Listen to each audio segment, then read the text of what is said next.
Assalamualaikum warahmatullahi wabarakatuh. Perkenalkan, nama saya Rahmatul Husna dari jurusan Psikologi Universitas Negeri Padang.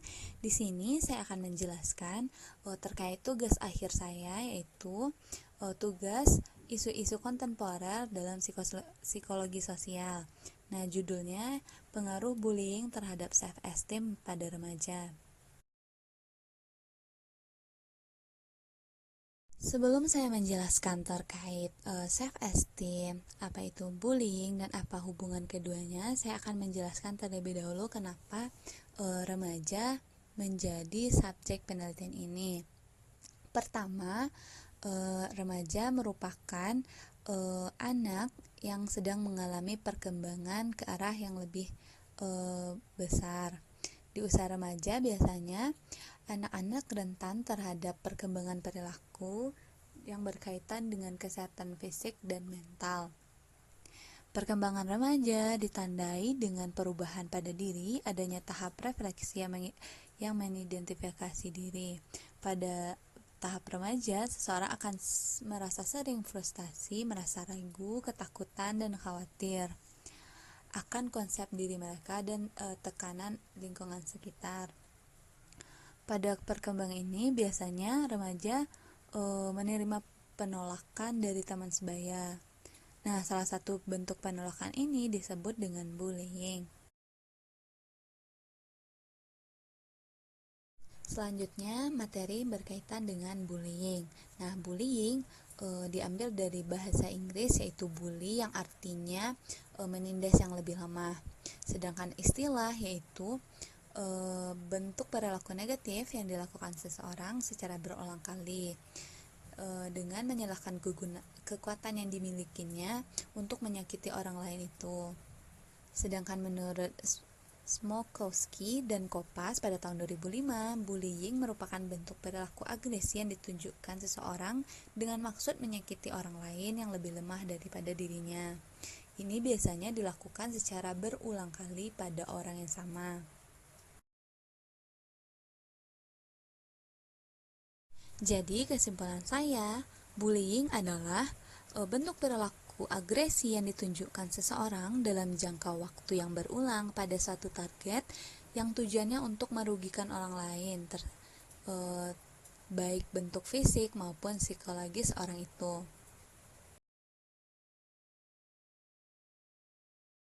Selanjutnya ada aspek-aspek bullying. Nah, di sini saya mengemukakan pendapat dari Always yang menggambarkan aspek itu menjadi 3 macam. Yang pertama itu ada aspek lisan, di mana kejahatan yang keluar dari mulut seseorang secara sengaja, seperti menertawakan, menfitnah, berbohong, berkata buruk, yang tujuannya untuk menyakiti perasaan si korbannya. Nah, kejahatan lisan ini bisa bersifat langsung dan tidak langsung. Yang kedua, ada kejahatan yang dilakukan seseorang menggunakan kekuatan fisik. Kekuatan fisik itu bisa seperti menendang, memukul, mendorong, dan lain sebagainya, yang tujuannya memang untuk melukai fisik dari si korban. Yang ketiga, ada bullying secara tidak langsung, di mana pembuli menindas dengan cara bentuk penolakan pertemanan atau pengucilan di lingkungannya. Selanjutnya ada faktor-faktor yang mempengaruhi terjadinya bullying. Yang pertama ada pengendalian diri yang buruk, di mana individu tidak mampu secara sadar memposisikan diri mereka sesuai norma dari perilaku yang telah dipelajarinya sehingga merugikan orang lain. Yang kedua, ada harga diri yang rendah, kurangnya penghargaan terhadap apa yang dimiliki dan apa yang ia terima, sehingga ia beranggapan yang ia miliki dan terima itu selalu kurang daripada yang orang lain dapatkan. Yang ketiga yaitu ada masalah psikologis. Nah, di sini seseorang merasa tertekan secara psikologis dan tidak mampu untuk mengendalikan perilaku dan pikiran, berakibat pada menyakiti orang lain dalam alasan tertentu. Yang keempat ada masalah keluarga. Keluarga merupakan kunci dari tindakan yang dilakukan oleh anggota keluarganya. Orang yang melakukan konflik dan memiliki konflik dengan keluarganya akan merasa diri mereka tidak diterima dan memiliki ketidakcocokan dengan keluarga tersebut, sehingga pemenuhan kebutuhan tersebut dilakukan dengan cara menyakiti orang lain yang menunjukkan bahwa dirinya lebih memiliki kekuasaan di luar. Baik, kita lanjut pada self esteem. Nah, di sini saya akan menjelaskan dua teori. Yang pertama itu menurut Rosenberg yang menyatakan bahwa self esteem adalah penilaian seseorang mengenai diri mereka, sikap yang ditunjukkan untuk mendukung atau tidak mendukung dirinya. Dilihat dari peran sosialnya dalam masyarakat, pertimbangan dilakukan dapat mempengaruhi perilakunya di masa depan. Selanjutnya ada pendapat Rogers yang mendefinisikan self-esteem sebagai hasil dari apa yang ia sukai, ia terima, dan dari hasil tersebut ia percaya bahwa hal tersebut dapat dikembangkan dan menjadi suatu nilai-nilai tertentu. Menurut kesimpulan saya, self-esteem merupakan hasil yang didapat seseorang dari lingkungannya, baik suatu yang disukai atau yang diterimanya, dan seberapa percaya ia akan dirinya. Selanjutnya ada aspek-aspek self-esteem menurut Mitchinton. Ia mengemukakan 3 aspek penting. Yang pertama itu ada perasaan tentang diri sendiri. Individu menerima dirinya tanpa syarat apapun, menghargai serta menjaga apapun yang ia miliki, dan memaafkan segala kekurangan pada dirinya. Tidak memendam rasa kecewa yang berlebihan karena setiap orang memiliki keunikan masing-masing. Perasaan dimiliki tidak mudah dipengaruhi oleh kondisi luar yang selalu berubah-ubah. Yang kedua ada perasaan tentang hidup, di mana individu merasa bertanggung jawab dengan atas kendali hidupnya, merasa baik-baik saja dengan apa yang terjadi dan tidak memperumit atau menyalahkan diri sendiri atau orang lain dengan masalah yang ada saat itu. Lalu yang ketiga ada hubungan dengan orang lain, di mana individu meyakini dirinya memiliki hak dan kesempatan yang sama dengan orang lain, bertindak dan bersikap dengan baik kepada orang lain sebagaimana ia memperlakukan dirinya, berusaha terlibat pada hal-hal yang positif dengan orang lain. Materi selanjutnya ada faktor-faktor yang mempengaruhi pembentukan self-esteem. Ini dikemukakan oleh Coppersmith. Yang pertama itu ada kepercayaan diri. Nah, di mana seseorang harus berusaha menanamkan sikap bahwa ia memiliki kemampuan, ia berarti dan ia memiliki ciri khusus, dan orang tersebut harus menghargai dirinya sesuai standar yang ia miliki sendiri, bukan dari standar orang lain. Yang kedua itu ada kesuksesan. Nah, kesuksesan merupakan faktor pengembang kemampuan untuk mengenali diri, melakukan hal yang lebih baik ke depannya. Yang ketiga ada faktor kemampuan diri. Nah, ini merupakan cara yang ditentukan oleh norma dan aturan yang melatih kemampuan seseorang untuk melakukan hal yang lebih tinggi, baik dari penerimaan diri sendiri maupun di masyarakat, yang nantinya akan mendorong seseorang menggapai penghargaan terhadap dirinya yang lebih tinggi dari sebelumnya. Selanjutnya ada kinerja yang diharapkan. Nah, maksud dari kinerja yang diharapkan ini adalah hasil yang diperoleh seseorang yang mempengaruhi tingkat harga diri mereka. Nah, hasil ini adalah hasil yang memuaskan. Nah, semakin baik mereka bekerja atau semakin baik pekerjaan yang dilakukannya, maka akan semakin tinggi keinginan untuk berbuat lebih lagi atau akan meningkatkan self-esteem seseorang. Lalu, apa hubungan antara self-esteem dengan perilaku bullying di kalangan remaja?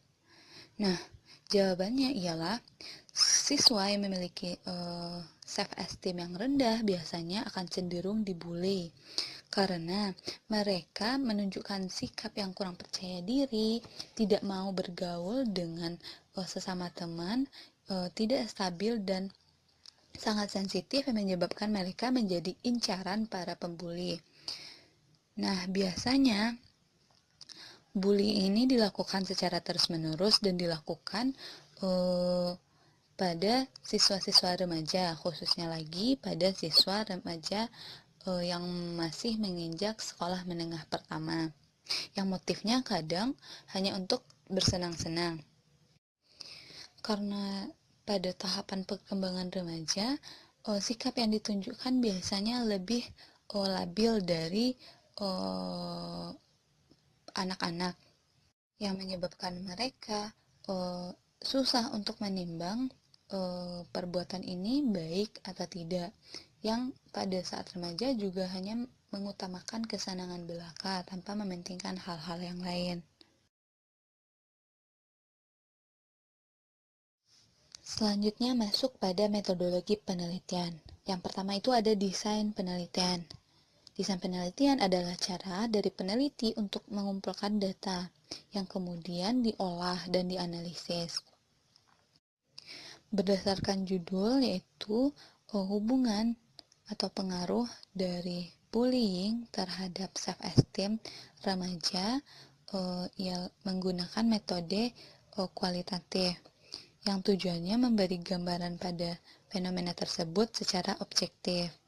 Nah, teknik pengambilan datanya yaitu menggunakan metode pengambilan subjek secara acak, yang nantinya akan memperhatikan kategori dari populasi subjek tersebut. Yang kedua ada variabel penelitian. Variabel penelitian adalah penggabungan suatu sifat, atribut, dan nilai dari subjek yang memiliki variasi yang ditentukan oleh peneliti guna dikaji sehingga menghasilkan suatu informasi yang berhubungan dengan variabel yang diangkat oleh peneliti, lalu dapat diambil kesimpulannya. Nah, variabel itu ada dua. Yang pertama ada variabel bebas dan variabel terikat. Variabel bebas yaitu mempengaruhi variabel yang lain, sementara variabel terikat yaitu dipengaruhi oleh variabel lainnya. Dari tema yang diangkat, variabel bebas adalah perilaku bullying, sementara variabel terikat adalah self-esteem. Selanjutnya ada populasi dan sampel penelitian. Pada penelitian yang dilakukan oleh Fahmi pada tahun 2020, ia menggunakan populasi penelitian sebanyak 314 siswa yang terdiri dari kelas 7 sampai kelas 8 di SMPN 30 Padang. Nah, sampelnya sendiri berjumlah 176 subjek yang sebelumnya telah dikategorikan oleh peneliti. Selanjutnya ada instrumen dan teknik pengumpulan data. Instrumen adalah alat yang digunakan untuk mengukur suatu variabel dari variabel yang sedang diteliti. Nah, teknik pengumpulan data dapat menggunakan kuesioner dengan skala pengukuran self-esteem dari Rosenberg yang berusikan 10 item yang menggunakan skala jawaban Likert 4 poin. Lanjut pada validitas dan reliabilitas. Nah, uji validitas digunakan untuk mendapatkan alat ukur harus valid.